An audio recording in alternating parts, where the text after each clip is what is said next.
Hot 91, the soul of VA. I'm Alana Mercedes, and it is time for Club Creative Hour, and I'm super excited about the guests that we have on today, ladies and gentlemen. We're sitting down with an artist who's been shaping the sound of Virginia for the last decade, and you might know him as half of the genre-bending duo Sunny and Gabe, or as the producer behind some of DRAM's biggest tracks, but he's a DJ, a creative nomad, and a storyteller through sound, with the names you call him ranging from SUPLADIES to BugMan, but what's consistent is the way he's always rooted in the culture that raised him. So more than a DJ or producer, Gabe Niles is a reflection of what it really means to live through your creativity and to blur the lines between sound and self. So Gabe, welcome to Club Creative. It's great to have you.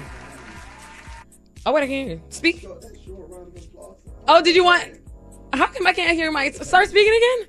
You can hear me? Come in with that one. Oh, no. I was about to say.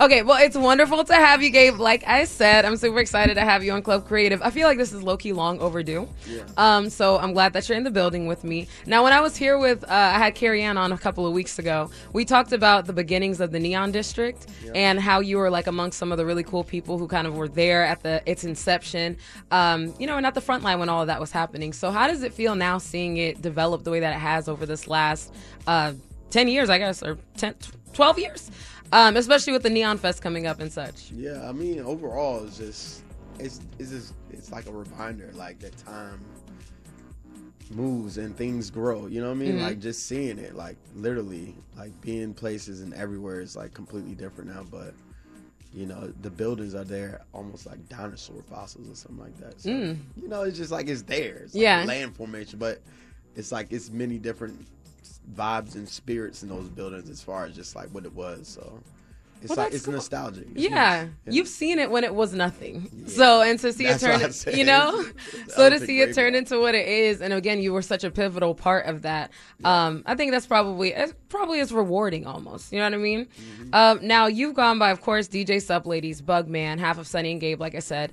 Now, to me, I guess that represents different parts of what you do.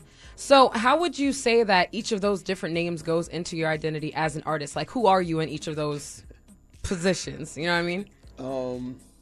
Man, don't give me too much credit with that, because it's just sometimes you just go with the vibe of it. Like, I don't want to use like no cliche word vibe, but it's just kind of like, it's just aliases. It's still just Gabe Niles at the end of the day. DJ SUPLADIES, I started that with, it was like I was on a song, and at the end of the song, I just said SUPLADIES. And then Instagram came out. I just needed a name, so I just said DJ SUPLADIES. Naturally. All right. And then my peoples back in the day, they used to call me BugMan. But why, though? I always wonder where that came from. I used to play with bugs. And talk bugs. Okay. You know Interesting. Bugs love me. I love bugs.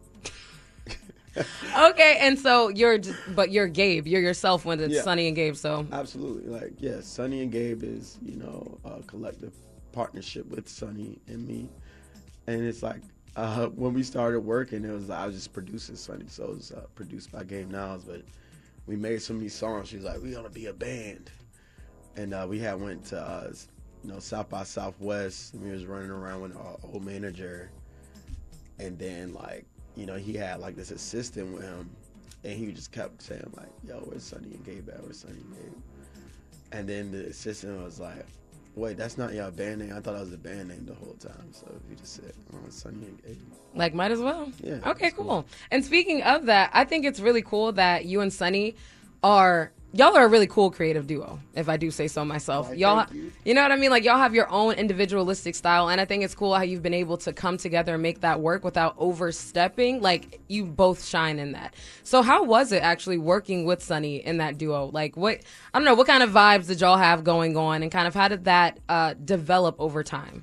It's good. I mean, it's actively going, you know what I'm saying? Like, I just had a session with her last night. It's literally just no rules. It's like both of us are just being completely unapologetically ourselves, and if we like it, it's just like we rocking with it. Like, you know, we don't really let anything interrupt the creative process when it comes to like a purpose and all this stuff. It's kind of like, you know, and it's two people, so it's like, what mood are you in today? What mood is you? Like, I'm sad, and I'll be like, well, I'm happy.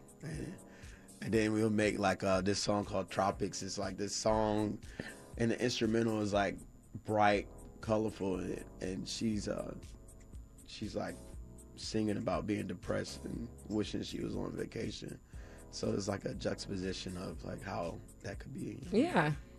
Well, it's so cool how y'all come together to make that happen. Like I said, it's a healthy balance, I think, of both of you in that duo. And like I said, it's been really cool. Like I was doing a little bit of research, watching how you guys have made your music, your pieces, and kind of developed over the years. What would you say has been the most influential. The most influential thing that has come out for you as far as being in the Sunny and Gabe duo? Like, how do you think that it's helped the trajectory of what you do in other ways, especially when it comes to DJing? Oh man, yeah. Just overall, the work I've done in the music industry, that project pretty much just catapulted us into it. And as far as just like just being on the traveling tip alone, just going to Montreal and performing, and just the inspiration from that, just all, like everything musically, all that stuff. Because it's like when I say we don't really have like a core mission or like a genre that we're chasing, but just making stuff that we like to create, to actually see like it pay off and actually move you around places where you didn't have to compromise anything. That was my influence. I was like, okay, I can get around by doing what I want to do. By being you. Artist, yeah. So. That's dope. And with the traveling and everything like that, because I know you've called yourself a creative nomad, how would you say that traveling and collaborating across these different spaces around different groups of people, how has that shaped your style? Oh man, like just exposure to cultures and music alone, man. Everywhere I'm at, I'm Shazamming, dog. Like, any and everywhere. That'd be me at your DJ sets. Yeah. Always Shazamming. I appreciate it. You could just ask for a playlist. Psych. But anyways, I was right. But now for real, just traveling and just experiencing, especially like food. I love food.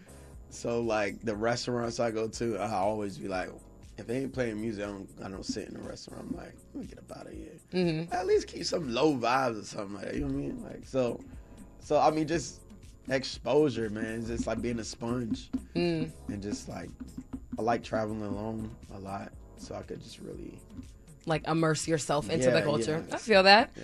Now, obviously, you've been in music for a while. When did you realize, though, that for you it wasn't just like a hobby thing anymore? It was something you really wanted to pursue and do full out? My mom heard my very first beat. It was this long, drawn out, crazy beat, 8 minutes, Journey. I was doing something. It was so crazy. But I wish I had that beat. I was going to say the longest songs though are. Yeah, it was crazy though. But it was my first beat, and my mom sat there. He had little earbuds, and she listened to the whole thing, and she takes it off, and she's just like, "Yeah, this is beautiful. Like that's why I named you Gabriel. Like you're gonna blow your horn." She's like, Mom ate with that. Yeah. Wow. She said, people go and hear your music in their soul, not with their ears.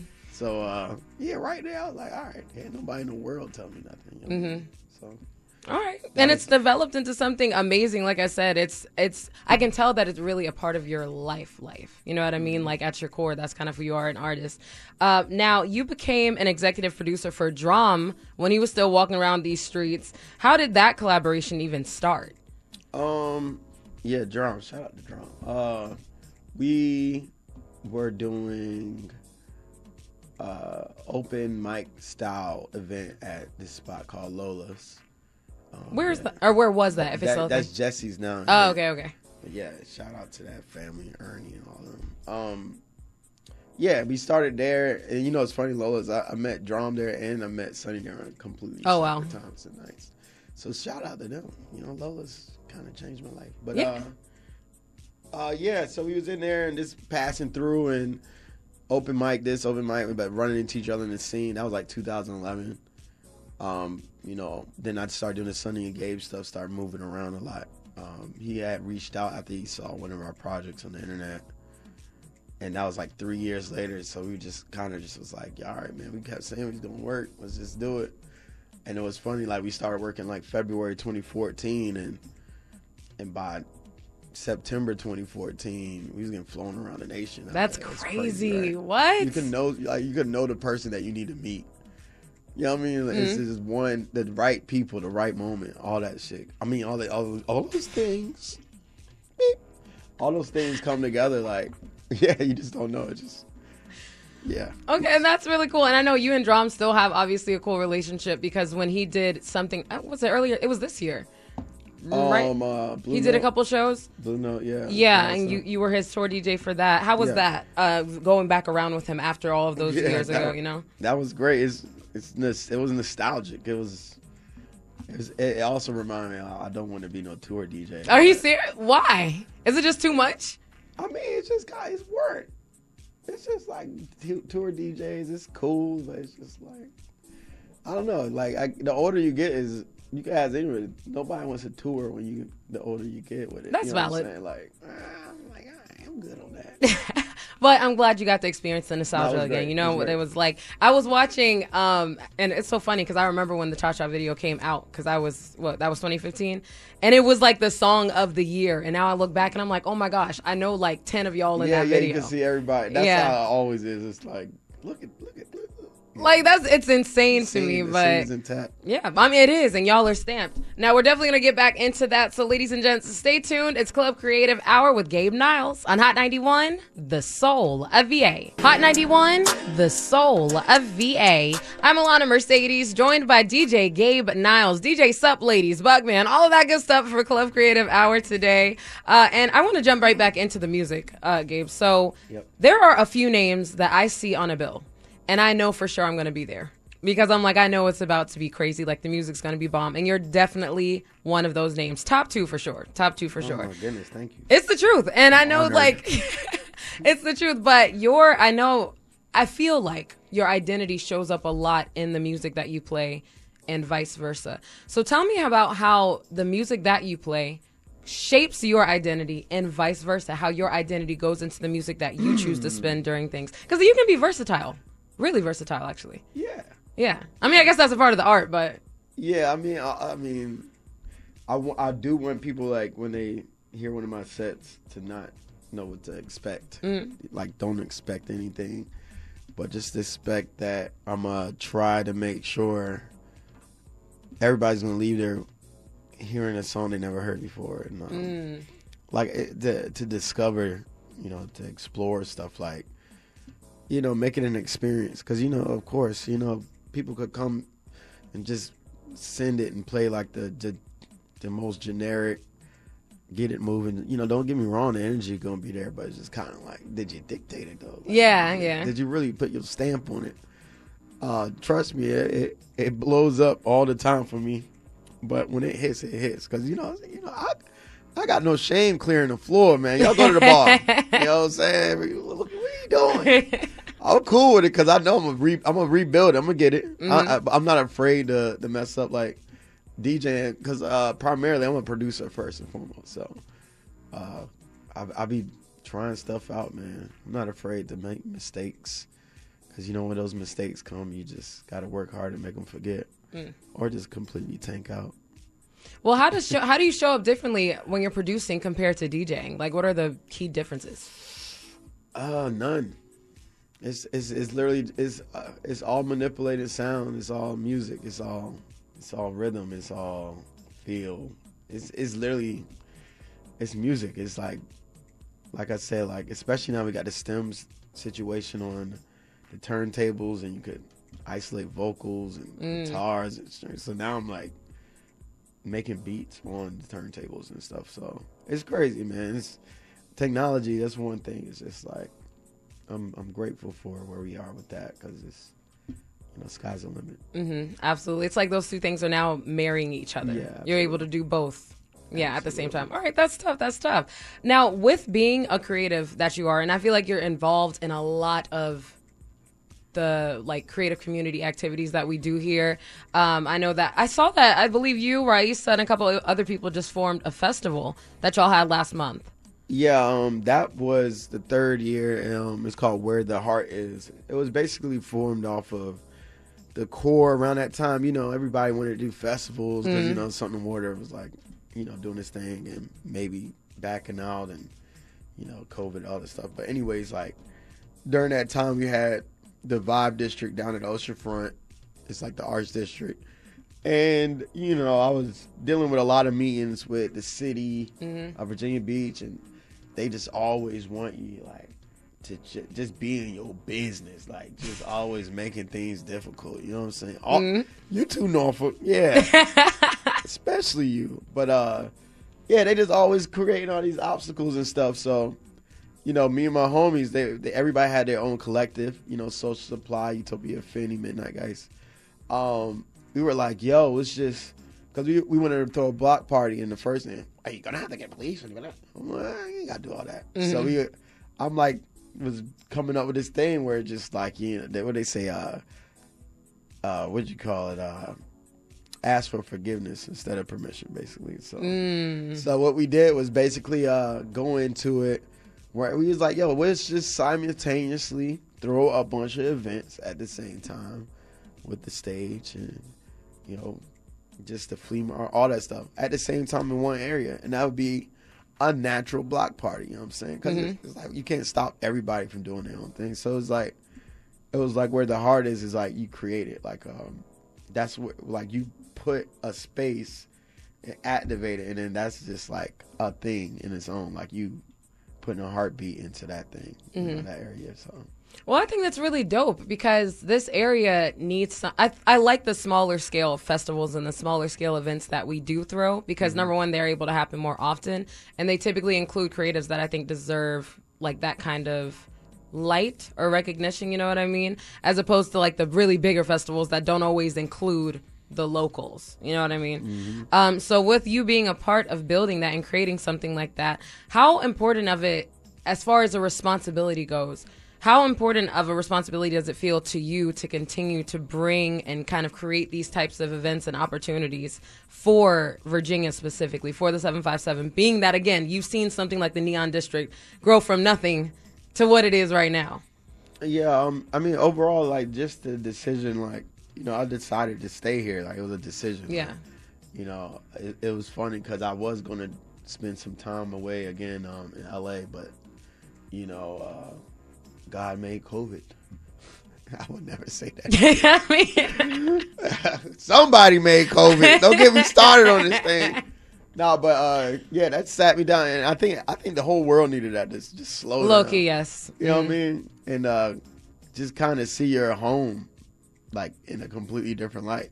And send everybody home. So then I was just out here. I was like, yeah, I'm gonna take this. I'm gonna stay here. So then, like, me staying here, I'm like, yo, if I'm gonna grow out here, I need to make sure that the soil's nutrient. So, you know, you till, you get it real, get the compost, take the trash, keep the trash together, make it compost, you know what I'm saying? Fertilize it. Somewhere where something can really grow in it. Yeah, so it's like, yeah. So I really, it's a mission statement of mine to make sure to create what's missing, like, everywhere, so.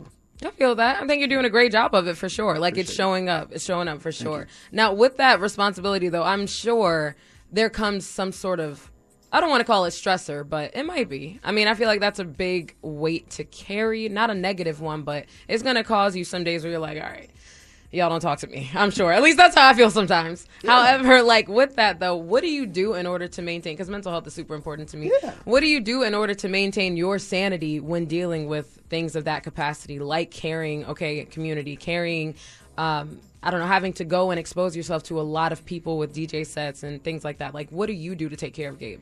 You know, it's a lot of coping mechanisms. Like, first is just like, life is the prize. You know what I mean? Like, all of us, we won the biggest race of our lives, and coming out of our daddy's nuts. I could say that. But anyways, we all won. Every person you've seen won the biggest race. Millions of gametes, billions. But anyways, like, that's what I'm saying. You zoom out. Ain't nothing that serious when it comes to a lot of things. You know what I mean? Like, man, you know, how can you keep your sanity? I'm like, I'm going to go to catfish night and get catfish and ignore all my calls. I cook a lot, so I'm cooking. I always have my phone on the charger, and when I cook, I'm locked in, and like, nothing in the world matters when you're cooking because you just focus on the task at hand kind of stuff. And yeah, it's just little things like that. to cope. It's just unplug, y'all. Unplug. All right, I feel that. I feel that. And with you being such a pivotal part of the scene here is what I'll call it, and you're seeing, I'm sure, other DJs coming behind you. Is there anybody that, and you don't have to name them unless you want to, that you are serving kind of like as a mentor to, or you're helping out with that same mentality of, okay, sometimes you just got to say, you just got to live. LIVIN. Yeah. I mean, I'm not going to say no names because I'm going to forget somebody. I'm gonna feel bad. Okay. But no overall, problem. it's like, yeah. I mean, I'm like a shrink almost. Like, yeah, everybody calls because they were like, man, let me talk to Gabe because he's a hippie or something. That's like what that. it gives. It gives hippie. Yeah. I'm like cursed with like looking for the brighter side or the silver lining or, put myself in other people's shoes to find, like, I relentlessly look for the silver lining and how we could flip it into something good. So it's kind of like I'm broken in a way, but that's a good thing. I think it's a good thing. Yeah. It could be bad though. I think all of our greatest strengths are our greatest weaknesses too. So that was a word. So yeah, just hug and embrace it. All right, I like that. Okay, Gabe the Shrink. So if I need to talk to somebody, I guess I know who I'm calling now. Look, ladies and gentlemen, stay tuned. Gabe Niles in the building for Club Creative on Hot 91, the soul of VA. Hot 91, the soul of VA. I'm Alana Mercedes, joined by Gabe Niles for Club Creative Hour today. And Gabe, like I said, you've done a lot for the Virginia creative scene. I've seen it, and you're continuing to do that. Dope. Love it. What do you think is the legacy that you want to leave on the state of Virginia or the 757 or even broader, the music industry? Like, where do you stand with that? What's the definition of legacy like? Like, you're looking back when you're on a walker or maybe still DJing, but you're 80 or something, and you're like, wow, I really did that. And perhaps my grandchildren are going to look back and be really appreciative of what I've done here. Oh, okay. Yeah, I do. I would love to leave an impact where it can help people, get into, these different industries and creative fields. Like, always say, like, I started out here. When I first got out here, I was running around town, 18, doing music, but just trying to get in everywhere, try to prove myself. But, proving yourself, like, what is that? Like, you gotta put your dues in. And I always sit here and I'll be like, man, I wish I had somebody like who I want to be, like who I am now. I wish I had somebody that could have just came out. Like, I was out here booking some of the talent for the Something to Water for the local stages and stuff. And like, it'd be like a kid that I met at a gas station and he was dope. I was just like, it was real dope. But it was just like, I was like, man, what you doing on this date, man? You want to do this? And they're like, for real? I was like, yeah. And I could just put, like, why you got to pay dues for it? If you nice and you like, who's to say you're not ready? And you could change the trajectory of their whole life to where they start. If they started on the stage like that, to where now seeing their parents come there and like, oh, man, he won't just making noise. Because, they out there like, Pharrell, all the news. And so now, the parents that was like, my son out there rapping, he need to do this. All of a sudden, my son is doing a show with Pharrell. You know what I'm saying? Yeah. So the legacy, like, I just want to change lives and impact. So I love that. So you want to be that person that you needed, or not? Well, I was gonna say needed, but not needed, but like that person that you wish would have been there when you were 18. Yeah. The opportunity giver / maker. Yeah, all that. Yeah. I love that. All right, I can see that. And like I said, you always have something going on. It seems like you're literally everywhere as far as it goes. I know, right? So what do you have coming up next? Directly right now, I'm going to Franklin. That's it. They call it the 8th city. You know what I'm saying? Because they still 757 in Franklin. Franklin? Yeah. Oh, my bad. And Also, also, I had no idea. Also, like, where is that? Yeah. I don't know. It sounds like one of them counties or something. Yes, it does. But yeah, they have a food festival because it's all farmland. So all the neighboring farms, the peanut farmer and the corn farmer and the hogs, they all come together and do a festival. And they cook. They fly chefs in. They chef up the real ingredients that they grew around. They just throw like a honky tonk hold down. But then in the midst of it all, they got like this cornfield maze that you go through, and in the middle of it, I'm DJing. So. Ooh. Yeah. Oh, that sounds fun. Yeah, that's okay, Friday cool. and Saturday. And then there's something dope the weekend. This Friday and Saturday? Yeah. Oh, man.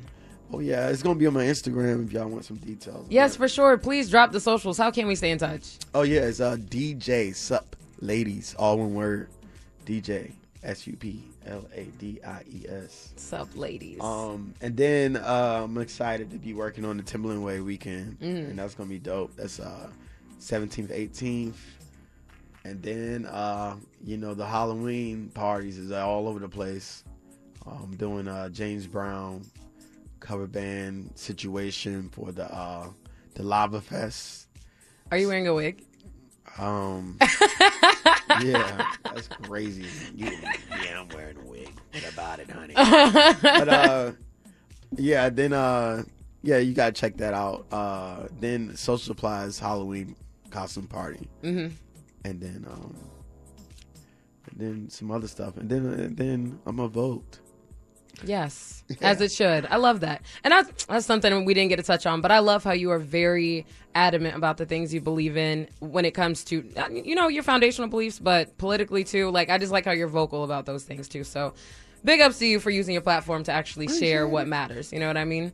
But thank you so much for joining us today, Gabe. Like I said, y'all definitely on Instagram at DJ SUPLADIES, because as you can see, all of the moves are going to be up there. And if you see Gabe Niles on the flyer, I'm going to just tell you right now, you should be there. All right? That's just how I feel about it. Thank you. Yes, of course. But thank you for joining me today. Make sure you stay tuned, ladies and gentlemen. I'm playing more of your favorites on Hot 91, The Soul of VA.